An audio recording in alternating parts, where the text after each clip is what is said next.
So I think that this session, we'll be looking at strategic human resource management and really trying to think about how this can support all of the interesting things that we heard in the last session about public sector innovation.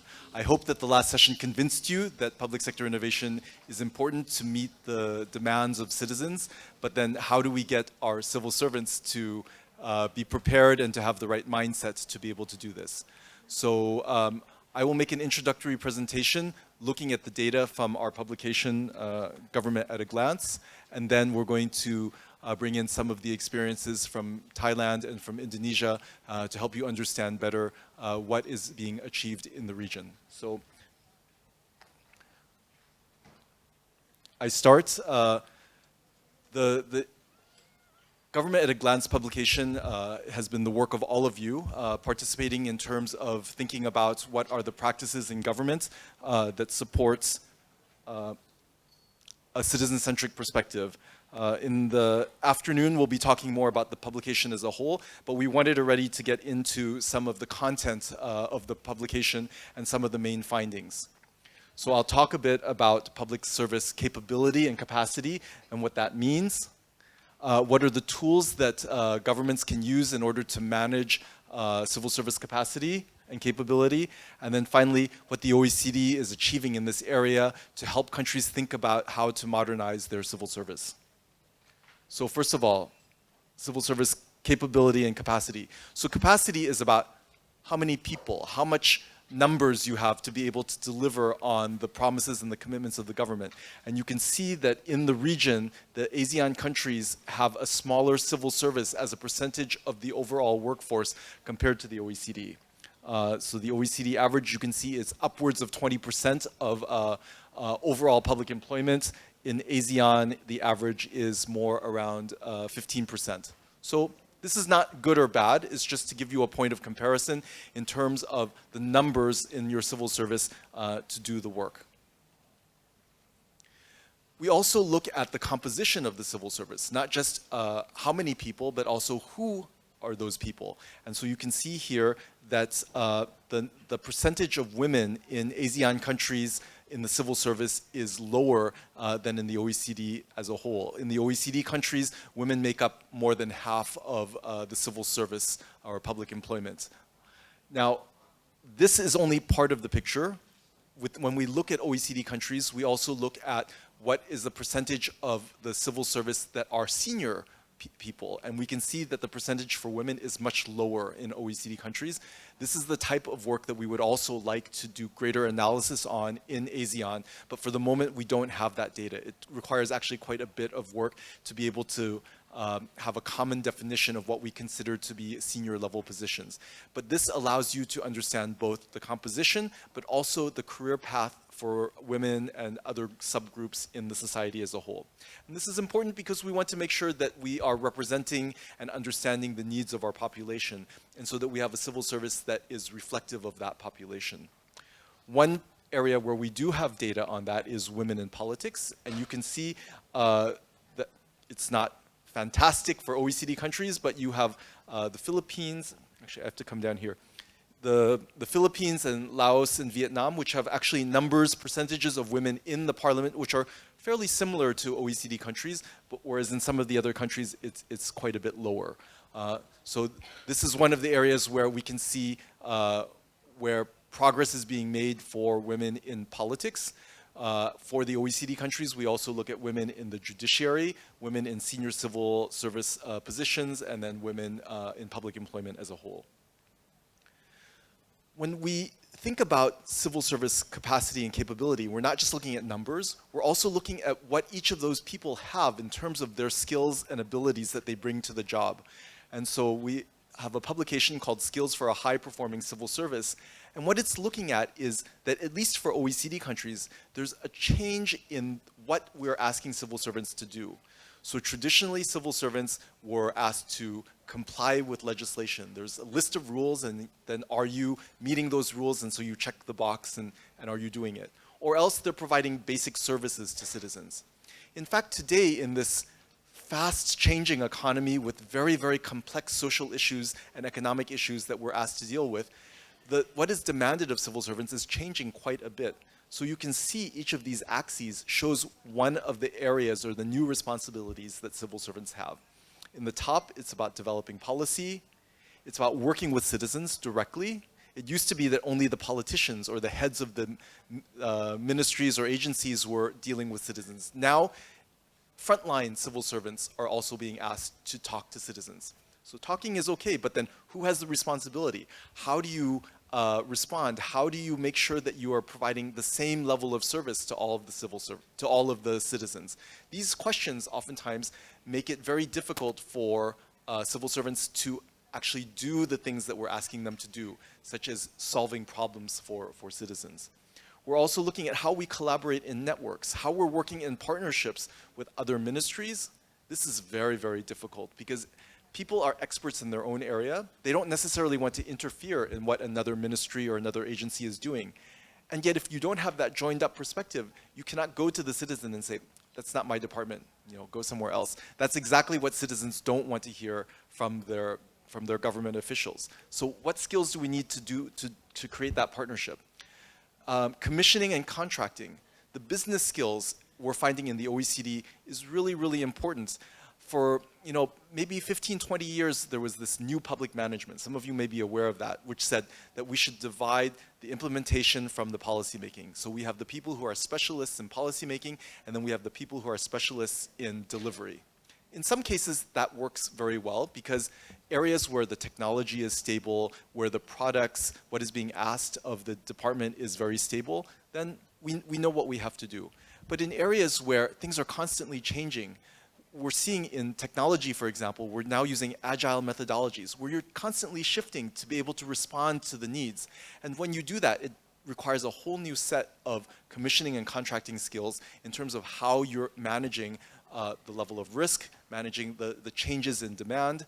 So this is a very new environment that we're working in. It's one that the private sector is very used to already, but the public sector is only now starting to adapt its rules-based system to this constantly evolving context. And then finally, developing policies.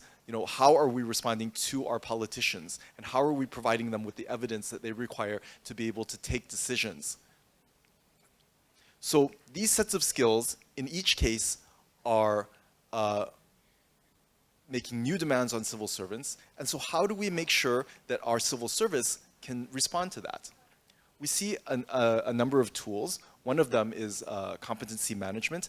And when we asked all of you what were the main competencies that you are managing for or that you are looking for in your civil service, there's some very good ones: leadership, professionalism, teamwork. I think those are excellent. We saw at the bottom the business skills. So that was not one of the areas that was targeted. Also, near the bottom were adaptability and flexibility, digital competence. Some of these areas are the ones where we're looking not just for a fixed set of professional skills, but also this ability to respond to a changing environment. In order to respond to this, we have a number of tools, and we see that competency management is a high priority. All of you said that most of you have strategies in place, you have different types of coordination mechanisms to be able to deliver on these competencies. And yet, if you look in the far right-hand corner, it says employee development as a key competency for the senior civil service. So you have the strategy, but you don't see your leaders as being responsible for developing that competency. So as long as leaders don't feel that this is their responsibility, that this is a technical role, then it's never going to get the level of attention that it deserves.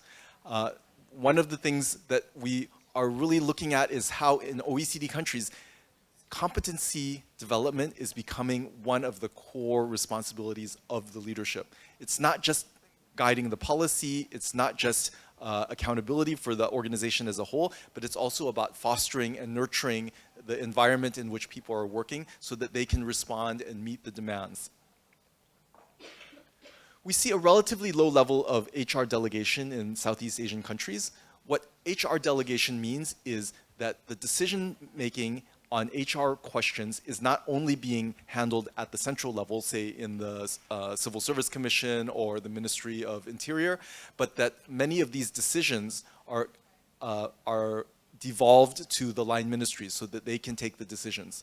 The theory behind that is it allows them to be more responsive and to adapt more the HR needs to the specific sector or the specific clients that they're serving. I think there are many good reasons why this tends to be more centralized in Southeast Asia.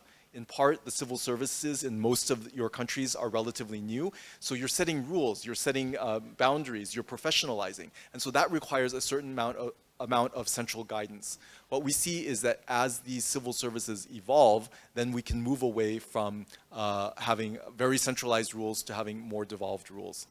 The second area is that, or the second point is that when you decentralize HR, you actually have to have a much more professionalized HR cadre in all of the different line ministries.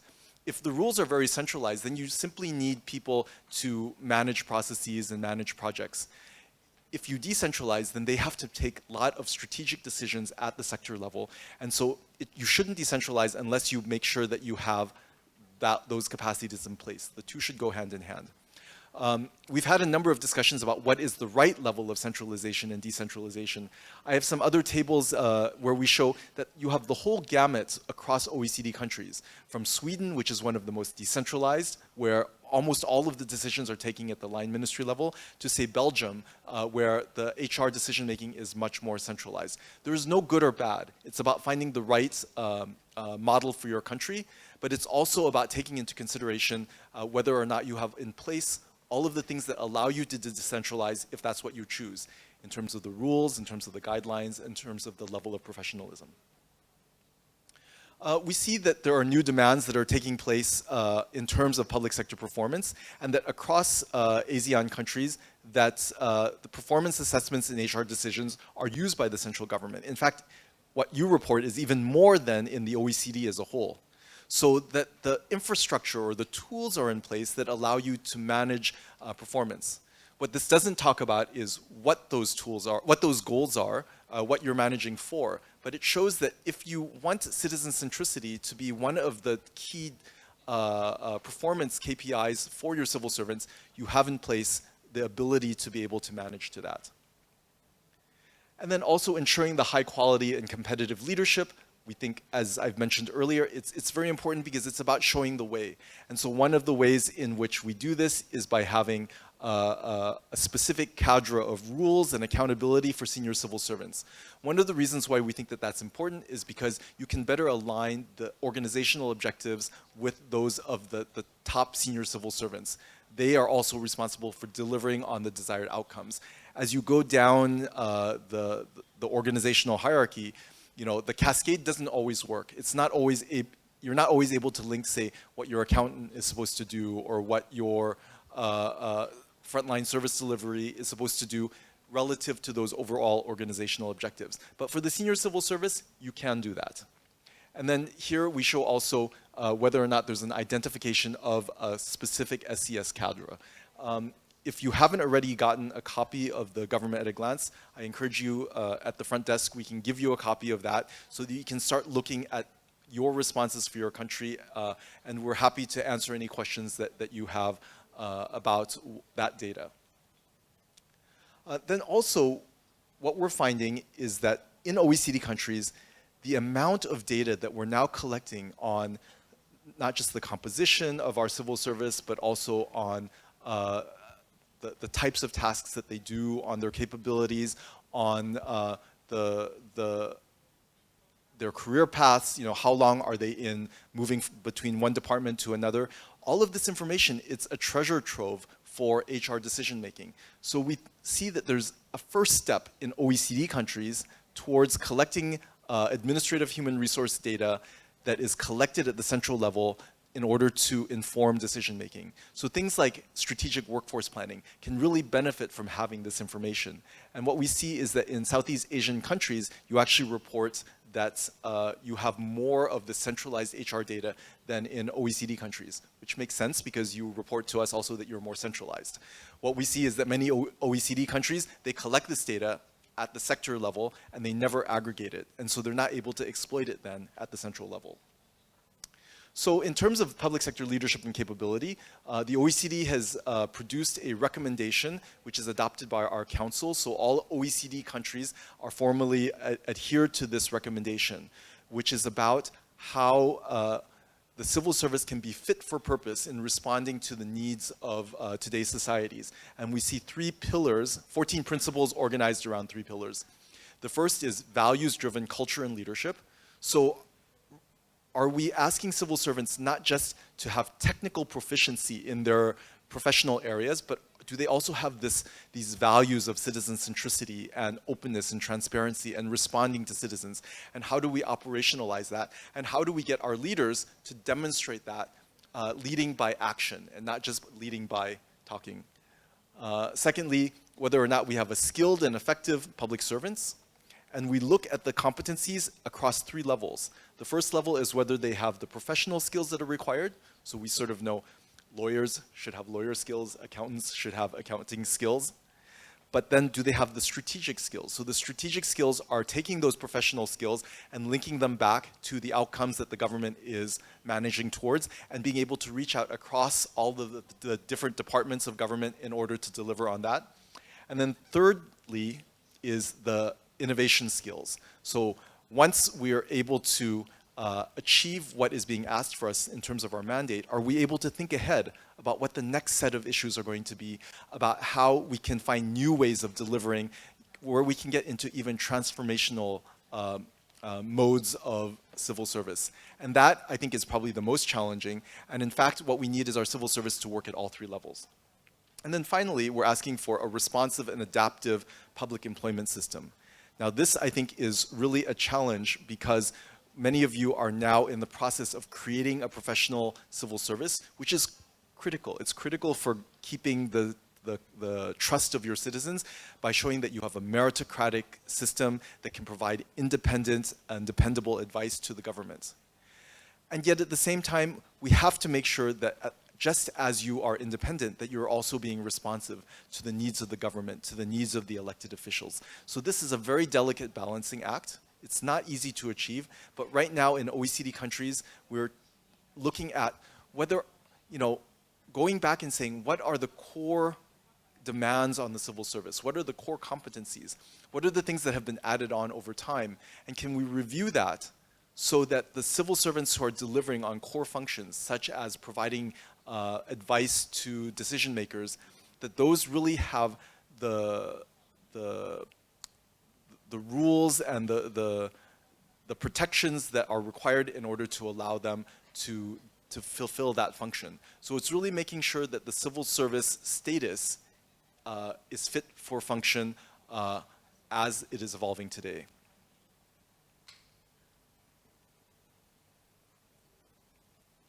Actually, I think that's my last slide. I wanted to end there just to conclude by saying that this is something that I wanted to let you know what is happening in OECD countries.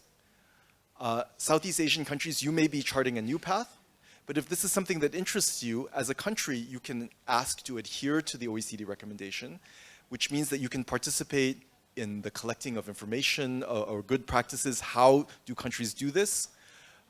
This is also informs our data collection. So the Strategic Human Resource Management Survey that you all filled for the last Government at a Glance Southeast Asia, that will be changing in order to help us to better monitor progress along this recommendation. And then we're always happy just to have conversations with you about what are the differences in culture, history, and tradition in Southeast Asia, and how the work of the OECD can be adapted to those needs. So thank you very much.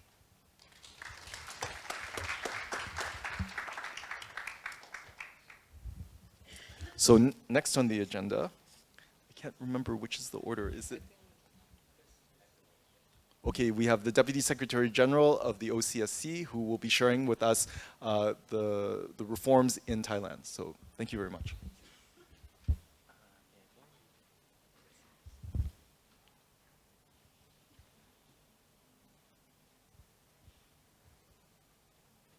Good morning.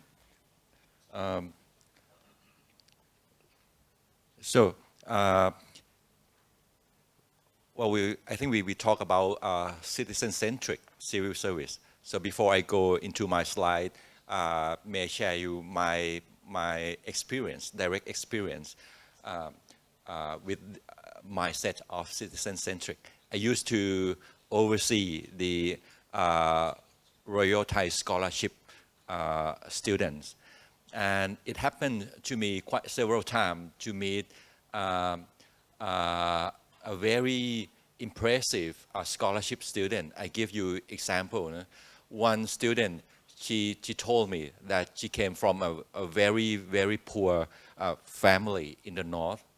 Her mother is a street food seller, hawker, and she herself, she had to help the local tourists take their stuff up to the high mountain and walk empty-handed because the tourists stay up the mountain. She had to walk back, and each day she got less than 100 baht and came to sleep at the shop of her mother.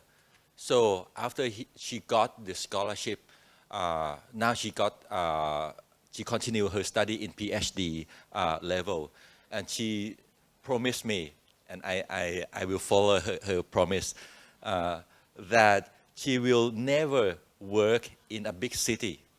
She will never work in Bangkok, because from her experience, she sees that there are lack of education opportunity in the country. So she aimed herself to be a professor in university in outside big city area. So that's one of the example. Another one is one of the scholarship student in a very top scholarship program. She came back to visit her family during the flood in Bangkok, I think 7 or 8 years ago. She took physics that time in a very top university of the world. But after the flood situation, she came to me, to our office. I work in the UK, in London. She said she wanted to change her subject. I said, what? Said, yes, I want to change my subject from physics to economics. I said, why? Because physics seems very prestige to me, at least. She said, after she helped people during the flood situation, she realized that she needs something in the civil service that can directly help the people, help the public. So she asked us to change her scholarship from physics to economics. And the ministry was kind enough to follow her intention. So back to the citizen-centric civil service, I think this is examples that to me, I'm very glad that we have a good seat, a good officials that have citizen in their mind. And from individualized individual aspect, back to the policy aspect. Yesterday we have our Civil Service Day on April the 1st of every day. The Prime Minister, every year the Prime Minister came to give a speech.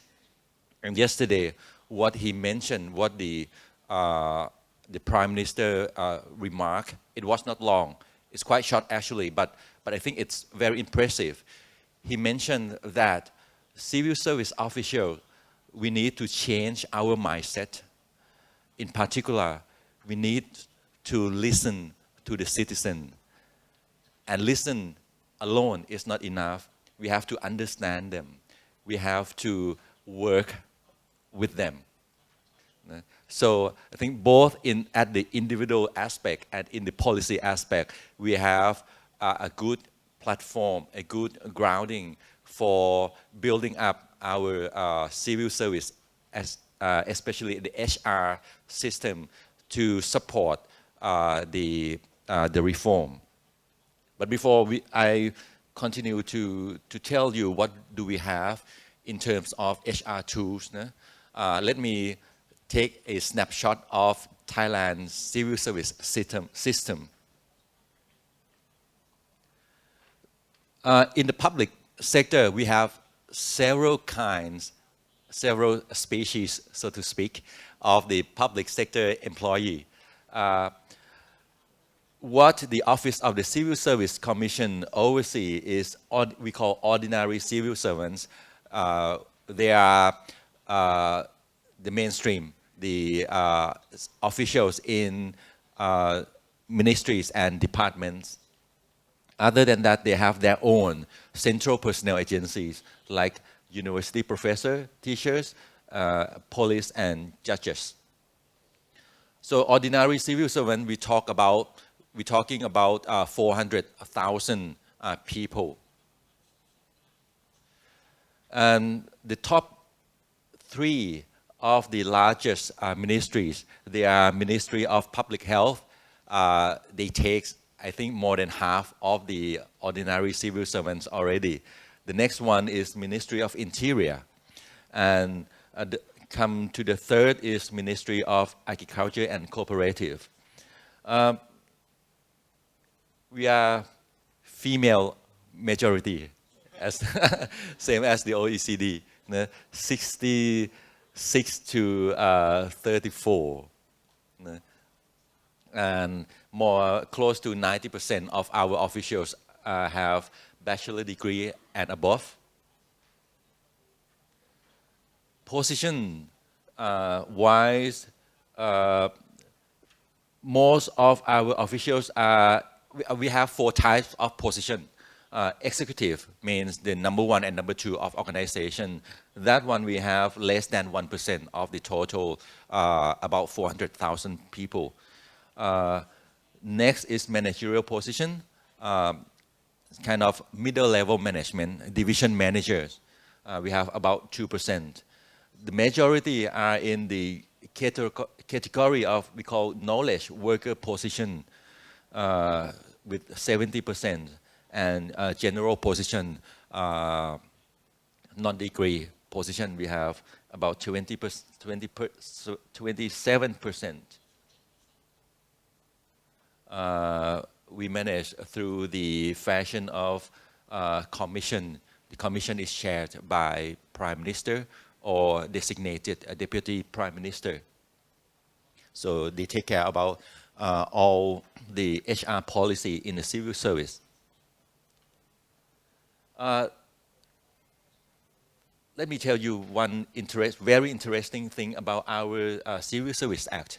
This is the first time, the current act is the first time that we say that the bottom line of the civil service human resource system is not HR for HR. It's not human resource for the sake of human resource management, but the bottom line is the human resource management of the civil service is for the purpose of carry out the function of the state, is to support the mission of ministries and departments. I think this is a very key issue of the civil service human resource system.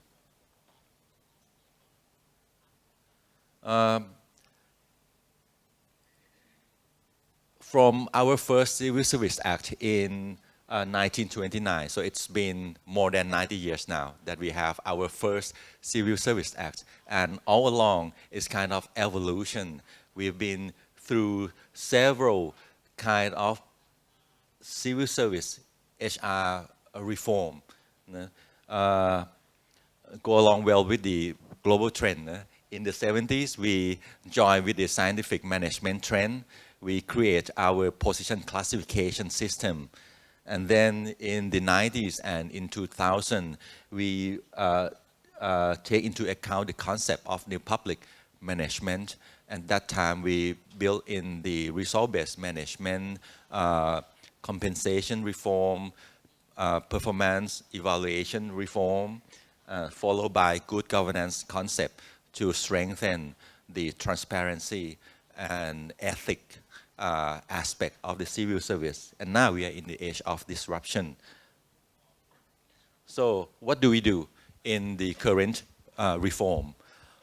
on the top level of policy direction, we are set by the Constitution, Section 65 and 258 in particular, that calls for the public sector reform and civil service reform. And from the Constitution, creates the mechanism of national strategy and national reform plan. So the keywords and policy direction in several aspects of civil service reform have been identified, like right sizing, create high caliber civil service officials, professional, ethical, and even they call for the reform in recruitment and selection system, and also information system in the civil service, HR. So the direction does not stay there at the law, at the legal aspect, but it's carried further by the government. So many times that we hear the Prime Minister himself or relevant Deputy Prime Minister or Minister who involved with the civil service reform, they consistently mention about restructure, right sizing the civil service, or mindset, changing the mindset of the civil service. One of the Deputy Prime Minister, he mentioned that in the past, the function of the civil service is to abide by the law and to carry out the mission stated in the law. But now, at least two more aspects of the civil service are added. First one is to solving the immediate problem of the country. And the second one is to carry out a strategy of the government or of the country. So it means that the civil service becomes more dynamic both in terms of strategy and in terms of facing urgent needs by either at the international level or in the domestic level. So the cabinet, the government calls for changing the civil service in several aspects, including mindset. In particular, they call for integrated mindset, how we can work together between government agencies and work together between government agencies and the public in general. And you can see that the policy direction is carried on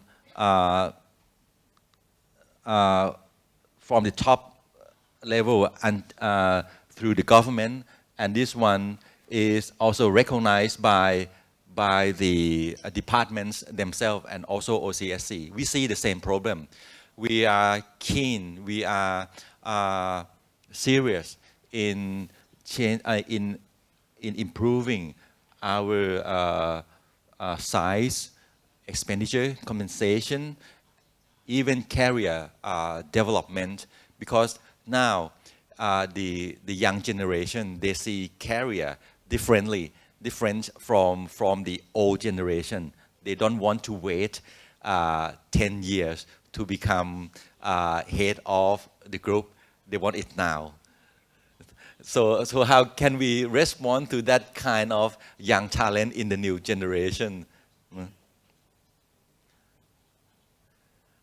Taking into account several policy directions, several levels of policy direction, the OCSC, we developed our strategy for HR, for human resource reform.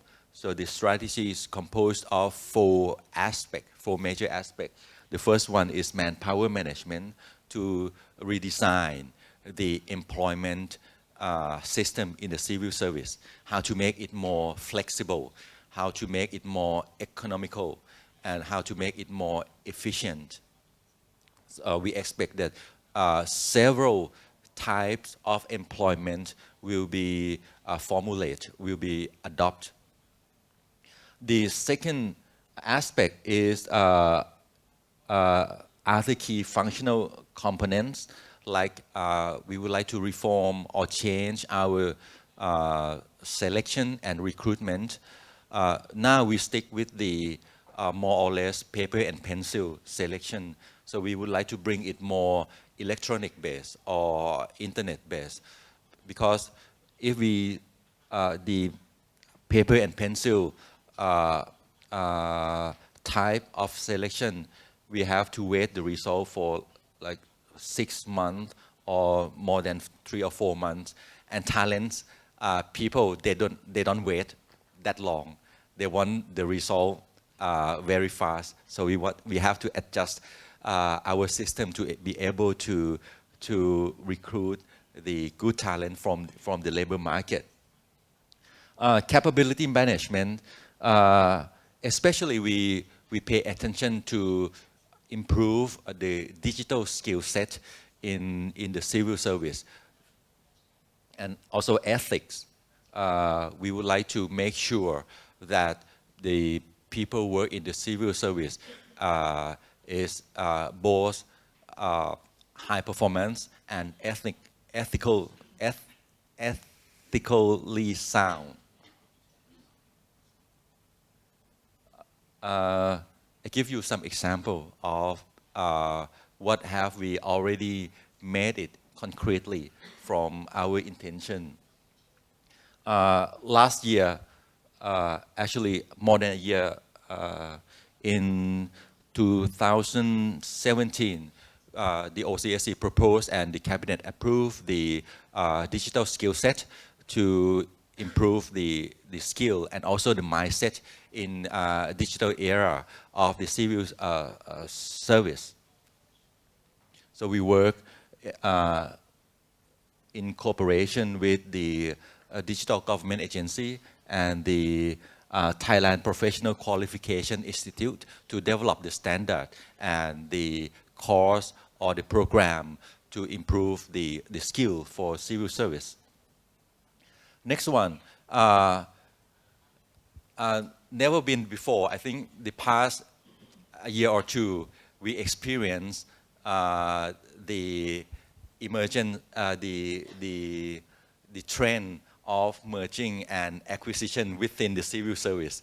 We have new organization, we have abolished some. That's new environment in the civil service. So we help the government to create the new Office of the National Water Resource, which is the combination of several water-related departments in order to answer the needs for the government and for the public, how we can integrate it, the work in water management more efficiently.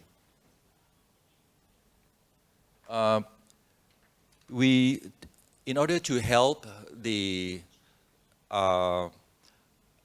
expenditure of the government in terms of human resource expenditure, we issue the policy to promote the departments to move from permanent employment to contract-based employment. So we set some guidelines for them to do that. And we also have the program, called High Potential Public Sector Employee.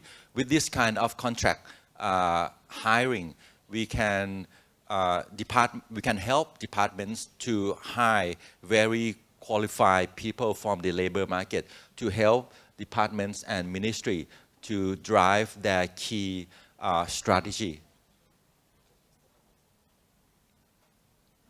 We also have the new leadership development program to answer the government how to create, how to promote the new mindset, especially the integrated mindset among civil service and among the leaders in civil service in particular.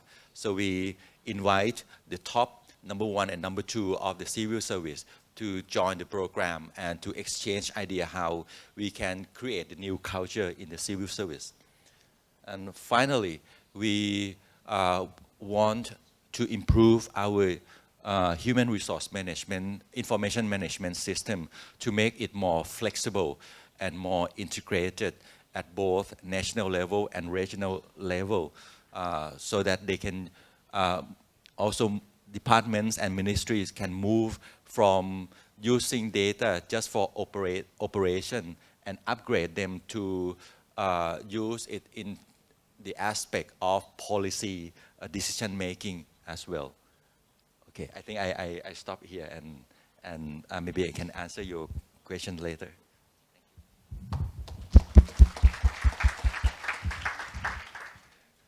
Thank you very much, DSG Sivarax. I stand corrected when I say that civil services in the region are relatively young, because dating back to 1929, I think you predate many civil services in OECD countries, and we can see it in your presentation. It's a very sophisticated and thoughtful system, so thank you. So now we have Adi Junjunan Mustafa from Indonesia, the Ministry for Bureaucracy Reform, who will be presenting to us the Indonesian system. Okay, thank you, Edwin. Ladies and gentlemen, my name is Adi, as introduced by Edwin. Today I want to share some reforms in civil service management in Indonesia. And my presentation is actually was also presented during the meeting in Bali 2 weeks ago, as mentioned in the morning session by from the Thailand, yeah? Thailand or Korea? Thailand. Okay, so this presentation is made by Pak Setiawan, he's my boss, Deputy Minister on Human Resources Apparatus. And now I'm trying to share with you what we have done in the last 3 or 4 years in the human resources management reform. The outline of my presentation will be some challenges we have to respond, and then the grand design or roadmap of national, or it is state civil service or state civil apparatus. We have set up some design in 2024, and then the last session actually answer some report in the at the glance report, Edwin. I will try here and there. I will try to relate my presentation with civil-centric and also how to improve the leadership in our civil service in Indonesia.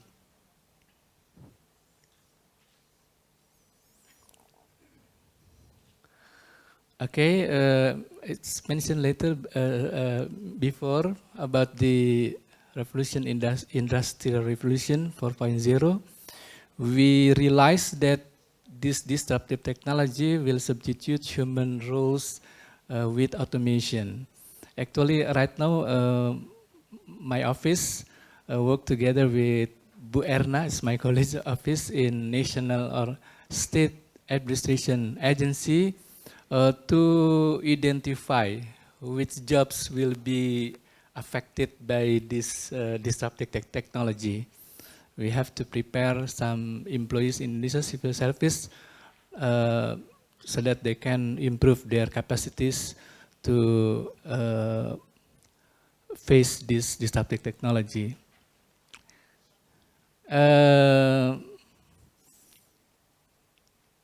About the Global Competitiveness Index, Indonesia also has to improve some more in our civil service, and we need to be more resilient and agile, and we have to build innovation ecosystem system in our civil service system, and then we have also to adopt a human-centric approach in uh, improving our competitiveness index. And about the government effectiveness, it is also our challenge how to improve our policies and also how to improve the quality of civil service. And we still have some problem with the intervention of political pressures, especially in the local government. It is said that every 5 years in Indonesia, there is, how do you call it?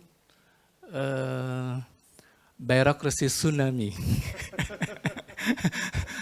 Because, you know, civil service in Indonesia, every 5 years after the general election in the local government, then they wonder whether they still sit there or not. And then, yes, it is the improvement of policy. So, of course, it is very good also for us to involve in the study of OECD because we can see our position, our quality in managing government in Indonesia. This is the composition of, we call it civil service, state national apparatus civil negara, state civil apparatus. But okay, I will say state civil service in Indonesia. The total amount is 4.3, 4.4 million, and it is about 1.7% of the Indonesian citizens, and about 3.7 of the workforce in Indonesia. You can see the central government consists of 21% and local government about 80%. There is disadvantage in the composition. As you can see here, the general function means not really technical. This already reached 38%. While we want to shift this number into the technical jobs, right now it is only 8%. So in our office now try to do, we call it in passing. If you are in the general function, you can move to the technical jobs by just saying what is your qualification and what is your work. If it is qualified, then you can move to the better grades in technical work or technical jobs. Okay. I will talk a little bit fast about the grand design of ASN, National Civil Service in Indonesia. This is the trend that we have to change building structure into building connectivity, including how to build the connectivity collaboration with people, with citizens, and then changing from regulation into values and culture. Of course, we have to deal much more with the people too. And then we have to change again from procedure to innovation. And innovation, as you know, in governance, then we have to listen to the people.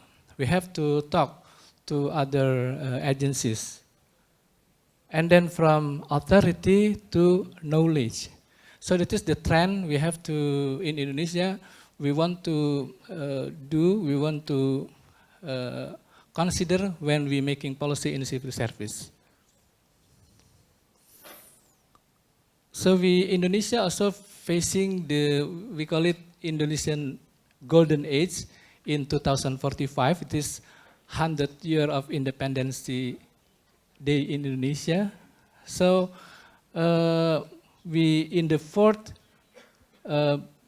middle development planning in Indonesia, we have to realize self-reliance and then advance just, fair, and prosperous country, and it has to be supported by high quality and competitive human resources. It is also mentioned in the national planning that focus on human development will be in basic services like education, and then health, and then social protection, and high quality and competitive human resources, and also national character development. So it is our vision in 2045, sovereignty, progressive, just or fair, and prosperous.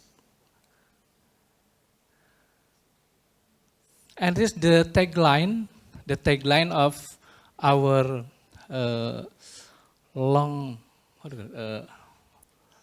long-term national planning. So the tagline starting from 2005 in good governance, and then moving to 2010 until 2014 in bureaucratic reform. So there is a presidential decree for grand design in bureaucratic reform. And now we are in the last year with the tagline merit system. So we have to, in Indonesia now we're struggling how to base our management in civil service using merit system. It is with 3 keywords: qualification, performance, and competency. And, sorry?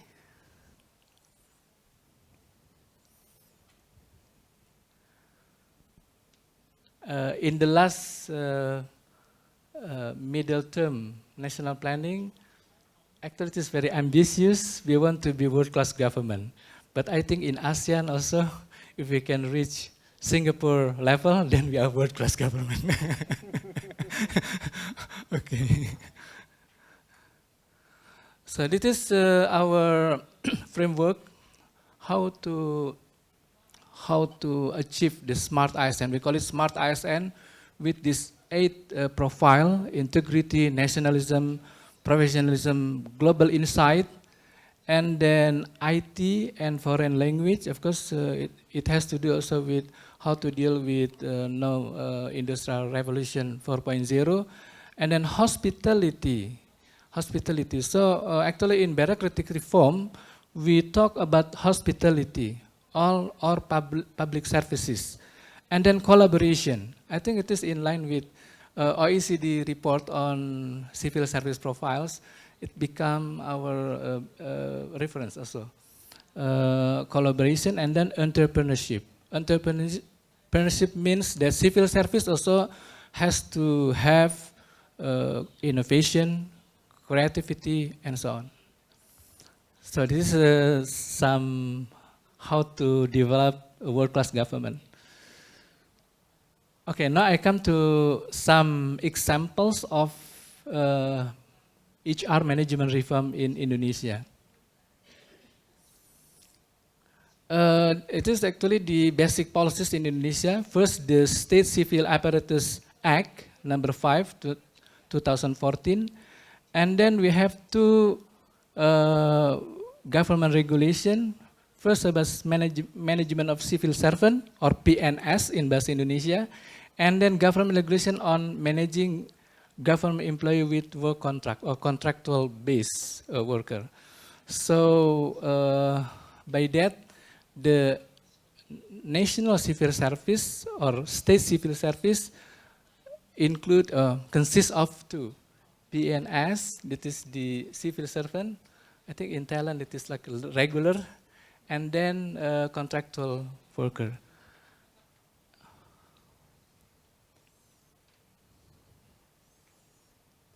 Okay, then the human capital management strategy are divided into 6 management process, from planning, recruitment, selection, and then competency development, performance management, career management, and wealth management. So based on these 2 government regulation. Maybe I have to mention that this employee with contractual base, so they can only fill the position of technical jobs, but also high or highest senior executive services.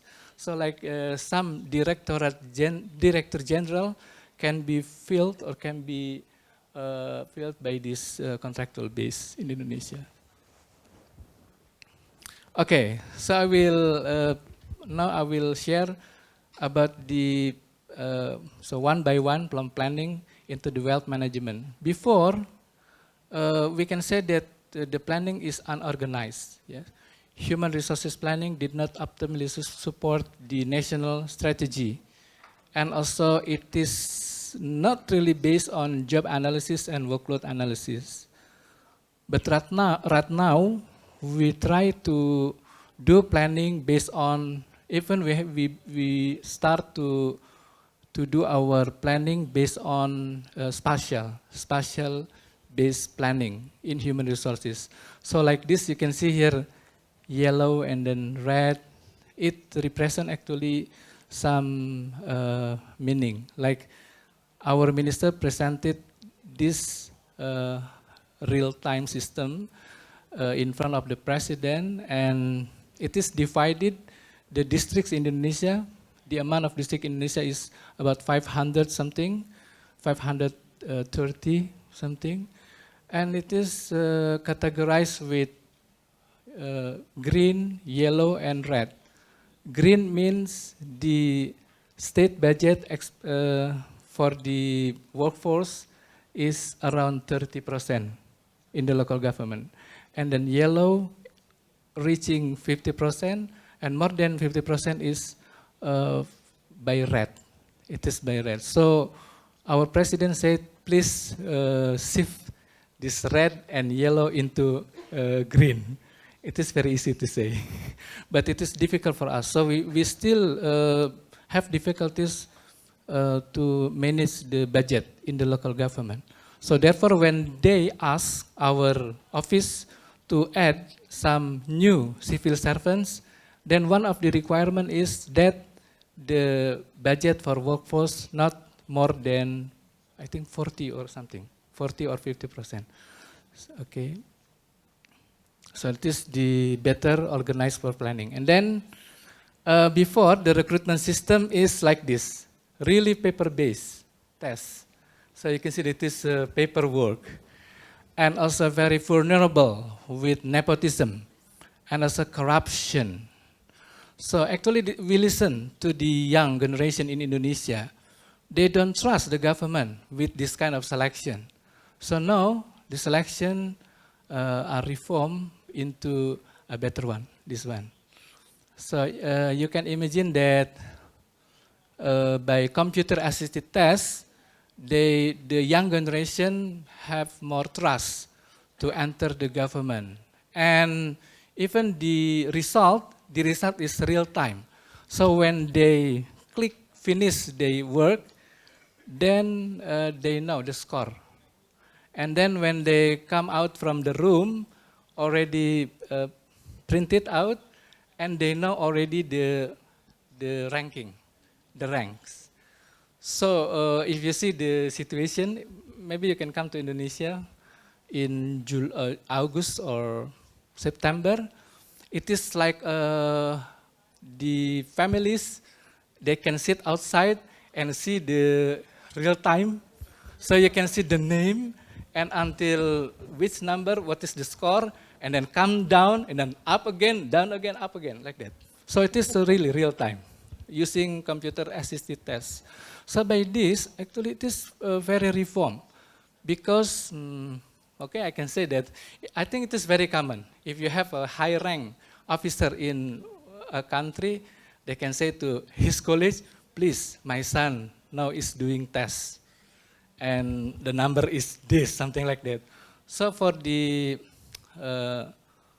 what's that? For the head of the BKN, that is the National Officer, National Badan Kepegawaian Negara, National, what's it? National Personal Board, yeah. He just said like this, okay, my friend, just come to see the test directly, and you can see real time what happened. So it is very reform. This Pak Setiawan explaining real-time result. And you can see that we have to handle 2 million applicants only to have this formation.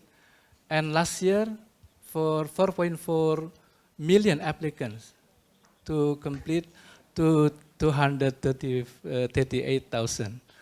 So Edwin, maybe if you see why our management system is still centralized because we have in the previous time we did distributed the responsibilities to the local government, and the result is disaster because we cannot assure the quality of the civil servant enter to the government. Okay, it is also important experience for us. For the first time in the history in Indonesia, we invite our president to give lecture, in front of around 6,000 new civil servants in Indonesia. As you know that in our act for national or state civil apparatus, president is the highest officer. He can select the very high senior civil service in Indonesia. But I don't know whether our president also concerned about the recruitment of new civil servant. So he give the lecture, and it is very nice because he knows how to, he can meet, it is another, just entertain. So at that time, about 6,000 new civil service in Indonesia playing angklung together with the President of Republic of Indonesia, and it becomes the world record. Okay. So it is the situation. And we have also some lecture from the Minister of Finance in Indonesia. And also we have lecture from Gojek. I don't know whether you have heard Gojek, but Gojek is like Grab. Yeah, like Grab. Because we want to introduce to the new civil service in Indonesia, especially millennials, that our civil service in Indonesia moving from old fashion to the new fashion. So therefore they already asked us as a policymaker when Indonesia will have like remote work or flexi work. Maybe Bu Erna can mention flexi work. And that is the question from citizen, from the millennials, from the Gen Y. And then about the recruitment and selection, also the recruitment for senior executive services. So we do with open bidding, with open selection. It is the selection panelist of selection board, and it is the one who is selected. Okay, it is very fast. How about the competency development? As mentioned before, we have in Thailand, you mentioned about the technical or professional competencies. In our act, we divide it into three. The competencies in technical, managerial, and social cultural. Actually, the technical may be well known, and managerial also well known, but we have socio-cultural, because we have to deal with so many tribes in Indonesia, and we have to deal with now some diverse generations too, and so on. So we have these competencies in social cultural competency. And then the learning methodology. It is not a new methodology, corporate university, but now it is again Bu Erna's office, now developing the new method of ASN or Civil Service Corporate University. The aim is to involve all of the line managers in the capacity building of their employee. That is the main objective. Because as you know, until now in Indonesia, if you have problem with personnel, with the human resources, then the line manager tend to say, okay, send it to the human resources department, something like that. But we have the adagium in human resources management that every line manager is human resources managers. So we will do that by using this corporate university methodology, and the percentage of learning also in the classroom only 10%, 20% by coaching and mentoring, and 70% in work experience. It means that leaders should really care about the capacity building of their employee. And about the performance management, of course, we have to align the institutional or organizational strategic performance into the individual performance indicators. We're still struggling to do performance-based pay and then competitive salary. So the salary of Indonesian civil service is not so high. And then internal equity, but of course we have to see the capability in budget. And we want to apply also like 360-degree performance appraisal. Right now, we are busy with national talent management. National talent management means that, so using, maybe you know about this, 9-box mapping. So we will gather these stars from 7, 8, and 9. It is mapped by performance and competency to be national talent management. And last section, it is about wealth management. So now we are drafting government regulation on salary, allowance, and facility, because in Indonesia we still have a problem that the salary, allowance, and facility from one ministry to other ministry, or from one local government to other local government, we need to standardize. Of course, not to make it the same, but how to standardize this. And then the pension system also, we will move from pay as you go to fully funded benefit payment.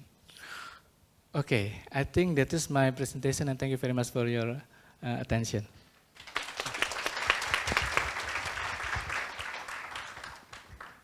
Thank you very much, Pak Adi.